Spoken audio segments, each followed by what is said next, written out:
Tracking, alerting, protecting. This is WKYT This Morning.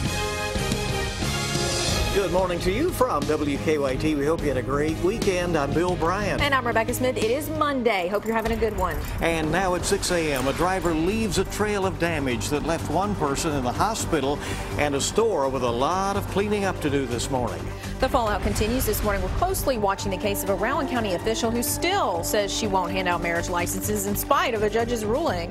And the tropics busy this morning. We'll show you some areas that are cleaning up from a powerful storm as another system takes aim at a different part of the U.S. 60s outside this morning as opposed to those 50s we saw last week. And we're going to see that jump to the 85-degree reading. Also, that small chance of rain. Summer pattern is not going anywhere anytime soon. Coming back full force, we'll get into that forecast. Coming up. Summer arrives late. Let's get to the news. This morning, we're waiting to learn whether or not a store can open for business. It's closed right now because a car drove into it. Just after 3 o'clock this morning, a car hit the Rite Aid on West Loudon Avenue after hitting a person and a light pole. And now police are on the hunt for that driver. WKYT's Mark Barber is live at the scene with the latest on what he's just learned from police. Mark, good morning.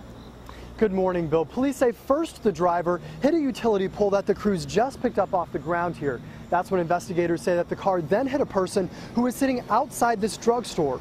That's when investigators say the car went into the building here. You can see where it sailed right into that sales section there, tearing down a lot of the drywall, the insulation, and even the shelving. Crews say that car did not stop until it got into its windshield. So it was windshield deep inside that building. Now, we've learned from crews that this happened here at the Rite Aid around 3 a.m. this morning, and this building is here at the intersection of West Loudon and North Broadway.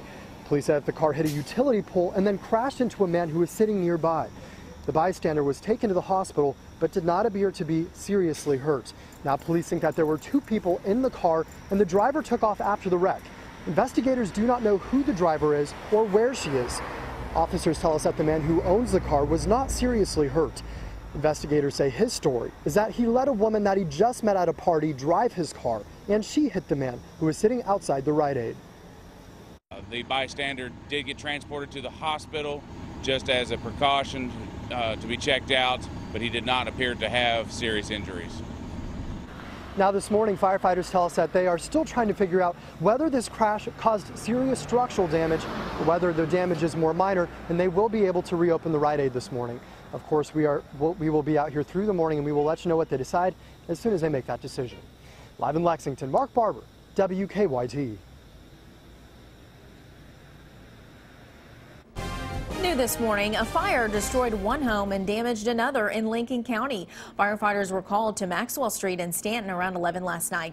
They found a home engulfed in flames. The fire department put out that fire, but the home is a total loss. It's also caused damage to a nearby home. We're told no one lived in the home where the fire started. The cause is still under investigation. Obviously, should have been Stanford there in Lincoln County. Well, a stabbing victim was able to help police track down the person who he believes was responsible for the attack. James Rodriguez facing a charge of first-degree assault this morning. A man says he and his wife were inside a parking garage on East Main Street when Rodriguez pulled a knife on them. The victim told police that he was stabbed in the arm. The victim knew the suspect and was able to describe exactly what he was wearing. And when police arrested Rodriguez a short time later, they say he admitted to being in an altercation but denied stabbing anyone. It's a case that's been followed across the country. A Kentucky clerk refusing to issue marriage licenses in the wake of a ruling from the Supreme Court legalizing gay marriage. A federal judge handed down a ruling giving Kim Davis a deadline to begin issuing licenses. That deadline is today. WKYT's Hillary Thornton has been tracking this case for days now, and she's joining us from our live desk with more on what's expected to happen today in Rowan County. Good morning, Bill and Rebecca. Today is the day that temporary stay is scheduled to expire. Now, that comes on the heels of a flurry of court filings on Friday, including Davis filing an emergency application with the Supreme Court, a judge denying her request to extend the stay, as well as an official misconduct complaint filed against Davis. Also new developing in the case, a transgender man and his wife claiming Davis issued them a marriage license back in February.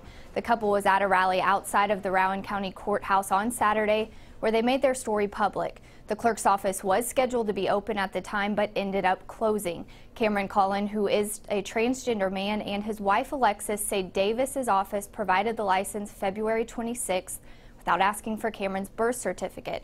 That birth certificate identifies Cameron as female. It was issued. They were married that day. It was filed. So, in all actuality, she married a gay couple.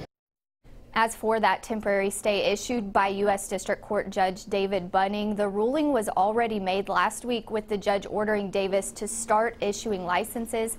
However, her attorneys say the stay remained in place until the 31st, which is today. And we have not received clarification as to if that means it actually ends today or if it lasts through today, expiring at midnight.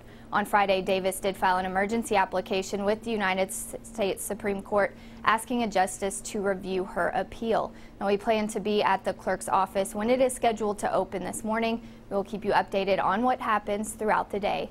At the live desk, Hillary Thornton, WKYT. Hillary, thank you very much. 6:06 is the time on WKYT this morning. We are learning more now about a woman who died in a weekend crash in Garrett County. Family members describe 51-year-old Terry Carmack as always happy and outgoing. Carmack was riding down Highway 1295 in Garrett County on Saturday when witnesses say a bird hit her and caused her to lose control. Carmack, we're told, went over a 60-foot embankment, and she died at the scene. I-75 is back open at the Ohio-Kentucky border after a man was hit by a car. It happened last night just north of the Brent Spence Bridge in Kenton County. Well, it would have to be on the south side if it were in Kenton County. Police tell us that 31-year-old Russell Hammer was hit by a car while trying to walk across I-75. He was taken to UC Medical Center with serious injuries. The driver of the vehicle and his passenger were not injured. The remnants of Tropical Storm Erica moving through Florida could bring several inches of rain. It has also prompted flash flood warnings. Rip currents are also possible all the way to the Carolinas. For now, emergency operation centers in Florida are staying open around the clock, ready if the waters rise. And out in the Pacific, forecasters say Hurricane Ignacio could hit Hawaii's Big Island by tonight. Tropical Storm Fred is churning off the coast of Africa. It's expected to become a hurricane today. Now, your zone-by-zone forecast with meteorologist Micah Harris and First Alert Defender. Looking across the way, I'm just not seeing much go on. We're looking down toward the southeast, maybe a couple of sprinkles here within the next couple of hours because we still have that system back toward the east and southeast up the eastern seaboard. What this is, the remnants of Tropical Storm Erica.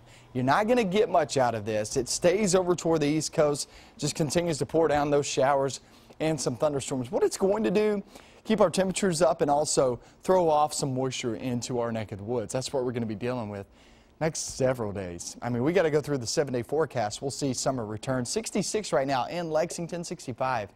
And my friends there and Frankfort. Mount Sterling's looking good. Go into Sharpsburg, Owingsville, down toward Jackson. Work your way down toward, say, Perry County and Hazard. We're sitting there in the 60s, and that goes from Middlesboro to a far cry from where we were just last week. Sitting in the 50s each and every single morning. It was beautiful last week, but this morning it's still not bad. It's pleasant. 63 degrees as that moon is bright and shiny this morning. You can see it's almost like twilight as you step out the door. 85 degrees by the afternoon. It's where we were the past few days. It's where we're going to be today. And I just don't see anything really changing from Saturday and Sunday to today. I mean, they're very similar setups. So you'll have the mid-80s, slightly humid conditions. It's not extremely humid, but also that small chance of rain in toward the afternoon. Today's Sauger's about the heat and humidity. It's going to be on the increase. We'll get closer to 90 degrees in the upcoming days. Not so much today, but that summertime pattern, it finally returns, and we're going to be seeing a mainly dry work week, but what we cannot rule out when you have the summertime pattern is a pop-up shower thunderstorm. I mean, that's what you typically get. We just haven't really seen that, and the mugging meter will be on the increase as we go throughout the next few days. That tropical feel comes sliding on in. More like the lower 90s is what it's going to be feeling like as our temperatures settle in the upper 80s. But that moisture that's going to be moving on in, that's what's going to give us that feel that's a little nasty outside. 7-day forecast, here's your look. Next 3 days, they don't look bad. We're talking mainly dry conditions. But for the most part, we'll stay dry and look for those temperatures to really be the mark as we slide throughout the next several days, especially Tuesday through Friday. I think that's when it gets the warmest. Wow. As we start to feel like right around 90 to about 92 degrees. It's the feels like temperatures, that moisture streams back in. We were doing so well for such a long time, and now towards September, and here comes summer, right? pool weather yet again. There you go. Each morning we're bringing you weather and traffic together. You're lucky if you have a pool. Here is Officer Don right now with live. Actually, he's not in. We're going to just take you through this. Broadway and High looking pretty good. No issues to report out there for you this morning.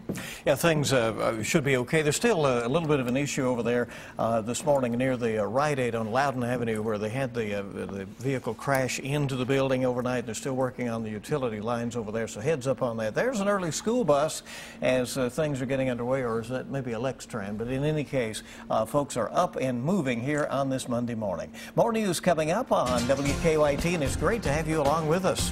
Well, they died in a horrific crime. Now the family of a shooting victim pushing for change. We'll take you inside a memorial service for 2 journalists killed on the job on live television. Next on WKYT. And the name of the nation's tallest peak is about to change. We'll tell you why Mount McKinley will not be named that anymore after today.